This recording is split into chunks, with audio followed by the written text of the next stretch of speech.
स्वागत है बच्चों आपका दिव्या मैम की विज्ञान क्लास में। कैसे हैं आप सब लोग? अब तक का पढ़ाया समझ में आ रहा है ना बच्चों? तो कॉपी पेन लेकर फिर से तैयार हो जाइए और अपनी किताब खोल लीजिए। आज हम चरण 3 से शुरू करेंगे। रासायनिक समीकरण संतुलित करने के तरीके सीख रहे हैं हम। अब चरण 3 में कल का थोड़ा बता देती हूँ आपको। कल हमने रासायनिक सूत्र में सभी परमाणुओं के चारों ओर बॉक्स बनाया था और उसके बाद बाईं तरफ और दाईं तरफ की परमाणुओं की संख्या लिखी थी। अब चरण 3, सुविधा के लिए सबसे अधिक परमाणु वाले यौगिक को पहले संतुलित करेंगे, चाहे वो अभिकारक हो या उत्पाद, यानी कि चाहे वो बाईं तरफ हो या दाईं तरफ हो, जिसमें सबसे ज्यादा परमाणु हो उसको हम सबसे पहले संतुलित करेंगे।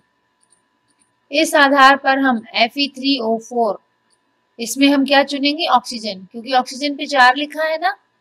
दाईं ओर ऑक्सीजन के 4 परमाणु हैं और बाईं ओर केवल 1। अब इसको संतुलित करने के लिए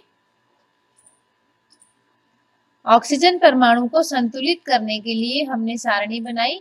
प्रारंभ में H2O अभिकारकों में 1 और उत्पादों में 4, यानी कि अभिकारकों में 1 से गुणा करेंगे और उत्पादों में 4 से गुणा करेंगे।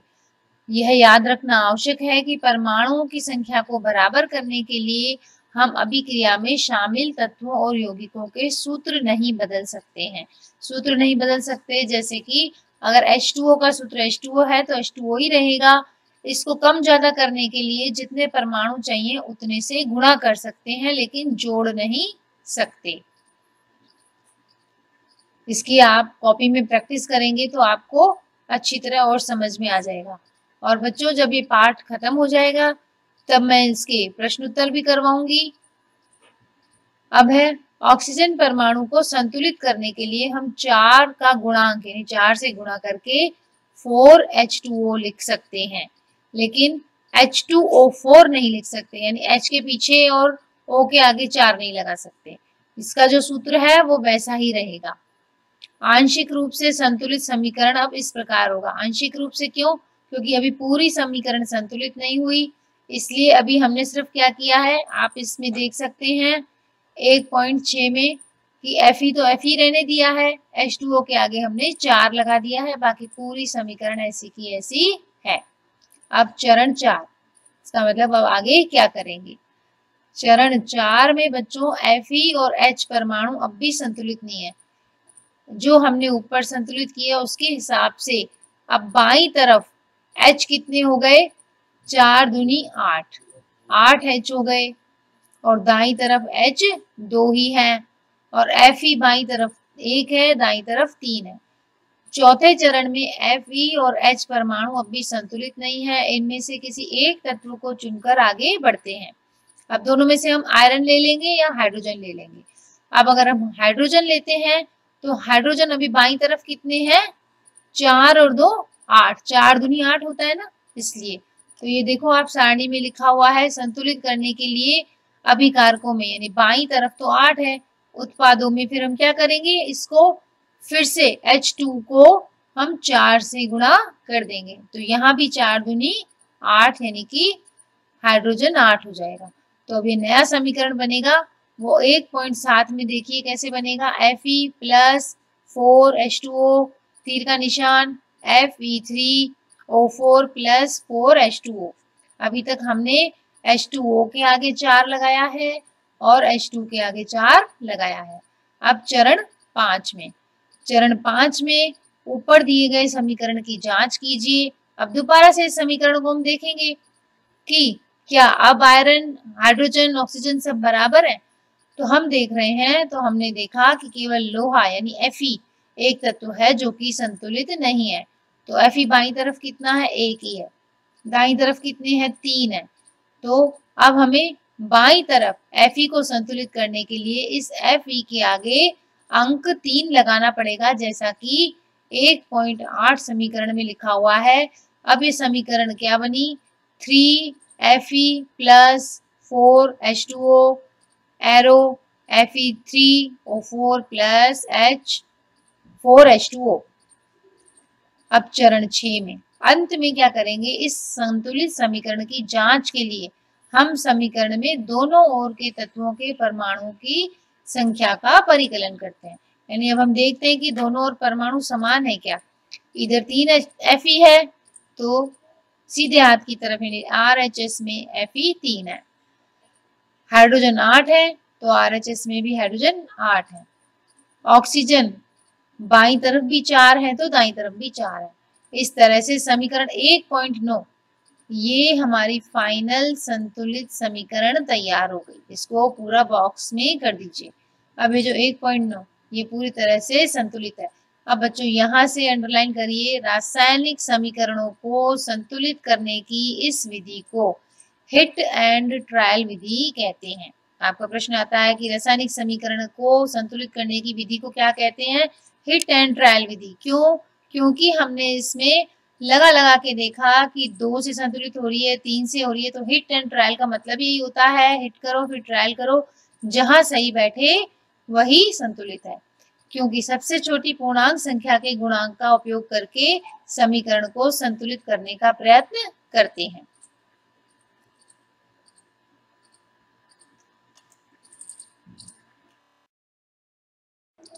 अब चरण 7 भौतिक अवस्थाओं के संकेत लिखना। ऊपर लिखे संतुलित समीकरण 1.9 की सावधानी से जांच कीजिए।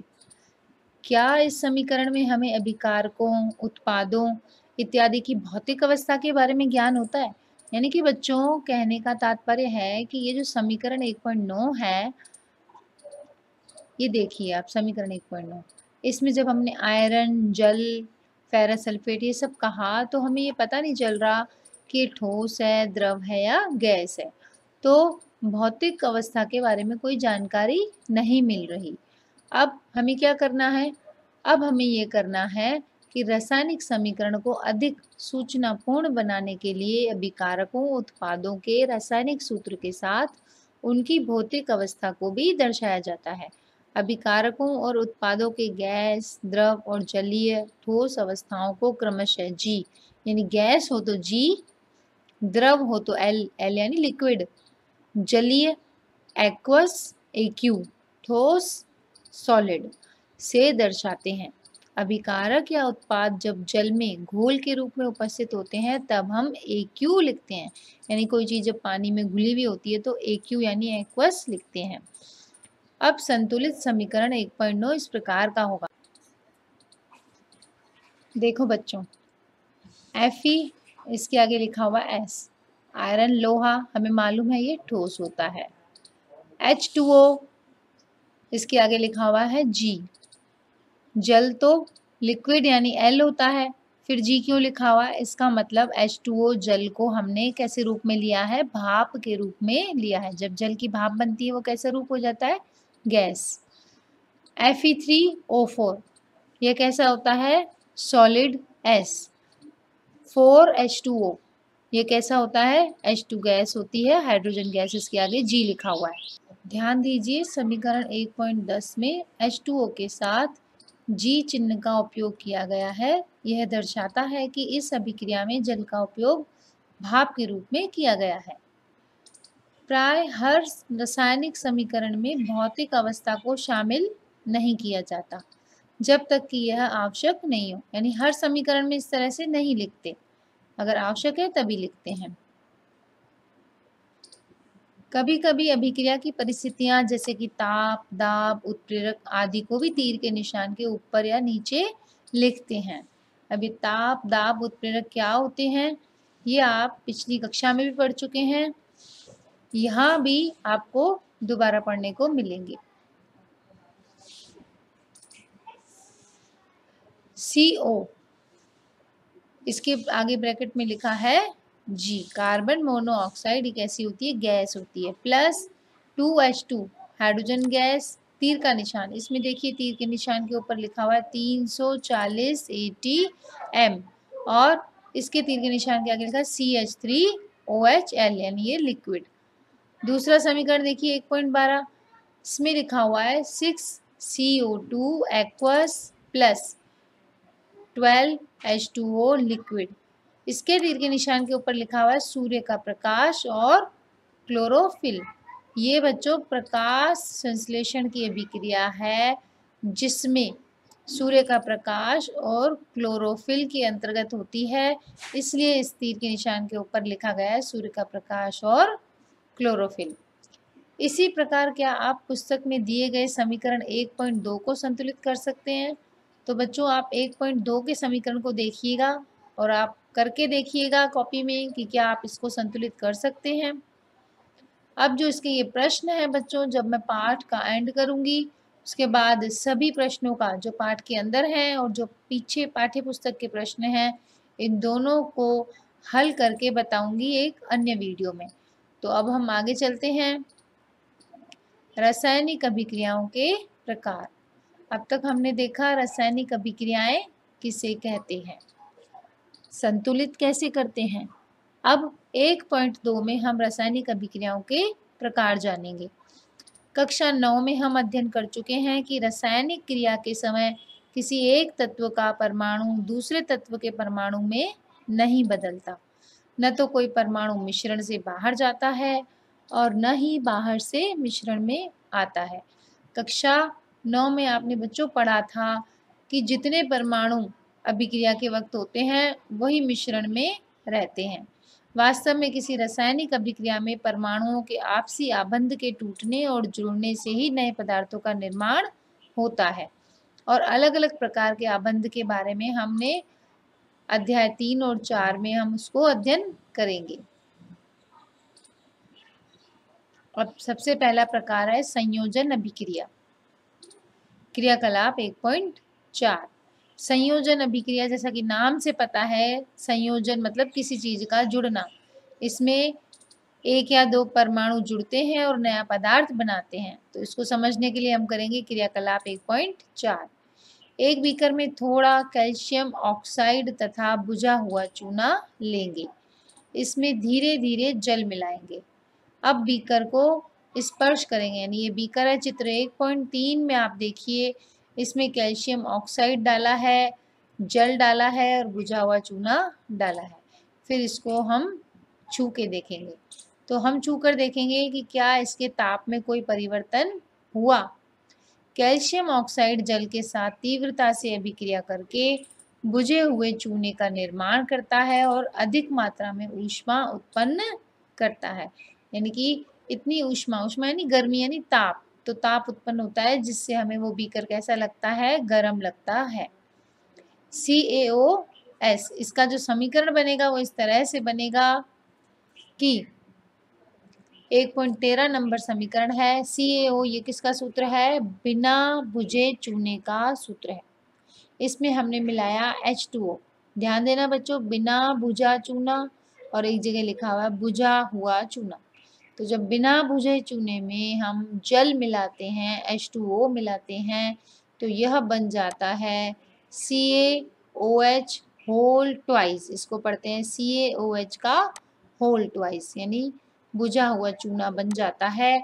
और क्या निकलती है, ऊष्मा। ऊष्मा यानी गर्मी यानी ताप। तो हमारी अभिक्रिया कैसी है, ये ऊष्मा देने वाली अभिक्रिया है। इस अभिक्रिया में कैल्शियम ऑक्साइड और जल मिलकर एकल उत्पाद यानी कैल्शियम हाइड्रोक्साइड बनाते हैं। बुझे हुए चूने का क्या नाम है, कैल्शियम हाइड्रोक्साइड, और बिना बुझे चूने का क्या नाम है, कैल्शियम ऑक्साइड। ऐसी अभिक्रिया जिसमें दो या दो से अधिक अभिकारक, अब यहाँ से लेकर अंडरलाइन करो बच्चों, ये किसकी परिभाषा है, संयोजन की परिभाषा। ऐसी अभिक्रिया जिसमें दो या दो से अधिक अभिकारक मिलकर एकल उत्पाद का निर्माण करते हैं उसे संयोजन अभिक्रिया कहते हैं। समझ में आ रहा है ना सभी बच्चों को। कॉपी और पेन में आप लिखते भी जाइए, ये समीकरण भी लिखते जाइए और अंडरलाइन करते जाइए अपनी किताब में। अब क्या आप जानते हैं, ऊपर की अभिक्रिया में निर्मित बुझे हुए चूने के विलयन का उपयोग दीवारों की सफेदी करने के लिए किया जाता है। जो लोग सफेदी करवाते हैं दीवारों पे, तो वो क्या सामान लाते हैं, वो होता है बुझा हुआ चूना। कैल्शियम हाइड्रोक्साइड वायु में उपस्थित कार्बन डाइऑक्साइड के साथ धीमी गति से अभिक्रिया करके दीवारों पर कैल्शियम कार्बोनेट की एक पतली परत बना देता है। तो जब सफ़ेदी करते हैं तो सफ़ेदी करने के 2-3 दिन बाद कैल्शियम कार्बोनेट बनता है और इससे दीवारों पर चमक आ जाती है। आपने कभी देखा होगा सफ़ेदी करते हैं तो तुरंत उसी दिन दीवारें नहीं चमकती, 2-3 दिन में वो दीवारों में काफ़ी चमक आती है। क्यों? क्योंकि 2-3 दिन बाद कैल्शियम कार्बोनेट बन जाता है। और एक इंटरेस्टिंग बात और है, रोचक बात ये है कि यही सूत्र कैल्शियम कार्बोनेट का, ये संगमरमर यानी मार्बल का, उसका सूत्र भी CaCO3 ही है, जो कि कैल्शियम कार्बोनेट का ही सूत्र है। तो इसकी समीकरण क्या तैयार हुई बच्चों?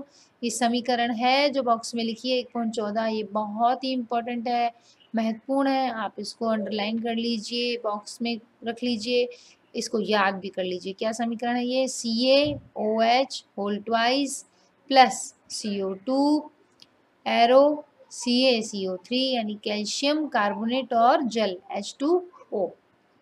अब है संयोजन अभिक्रिया के कुछ और उदाहरण। तो बच्चों प्रश्न ऐसे बनता है कि संयोजन अभिक्रिया किसे कहते हैं और उसके उदाहरण दीजिए।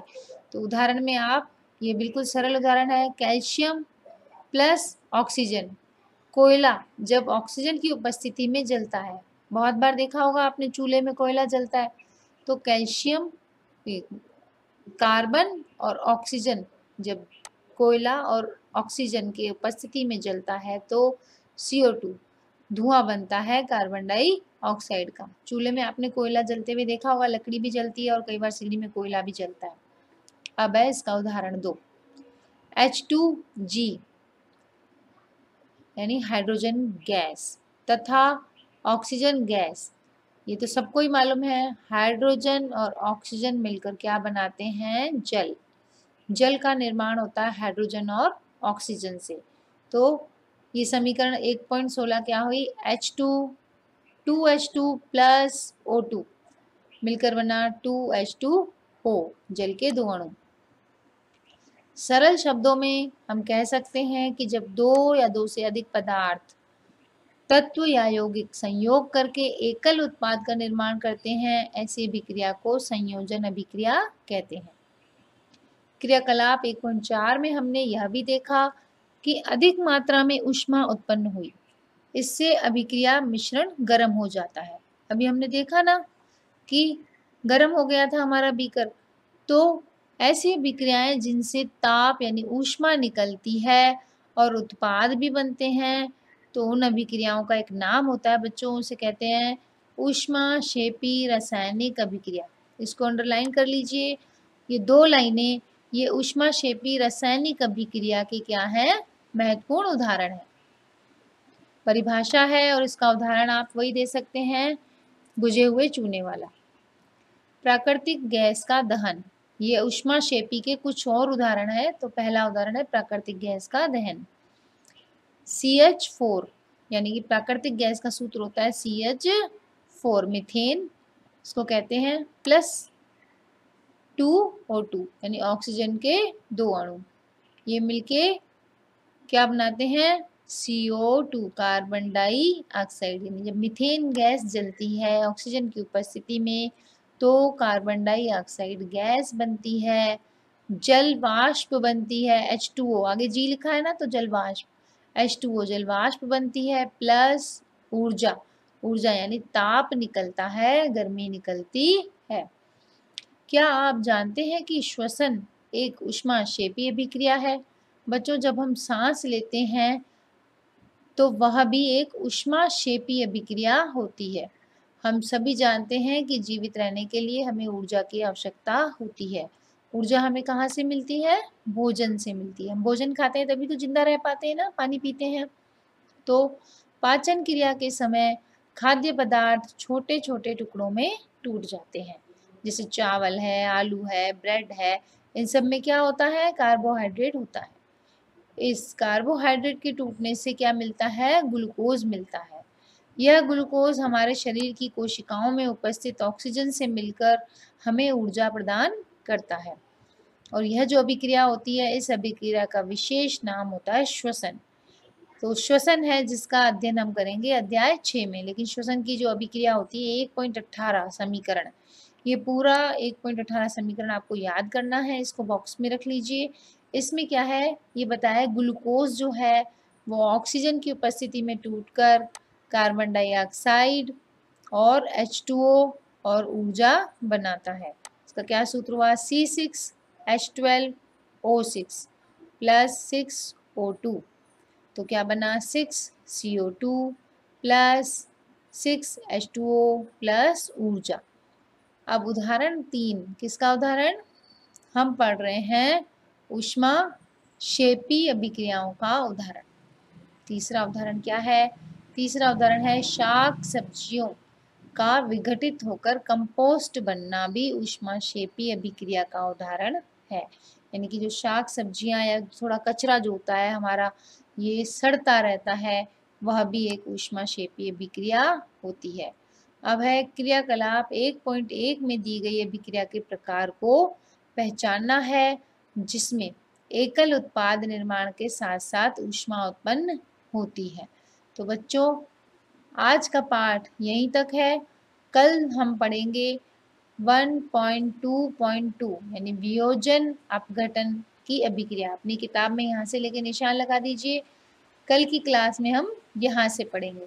तो बच्चों आपको ये पाठ आशा करती हूँ समझ में आ रहा होगा।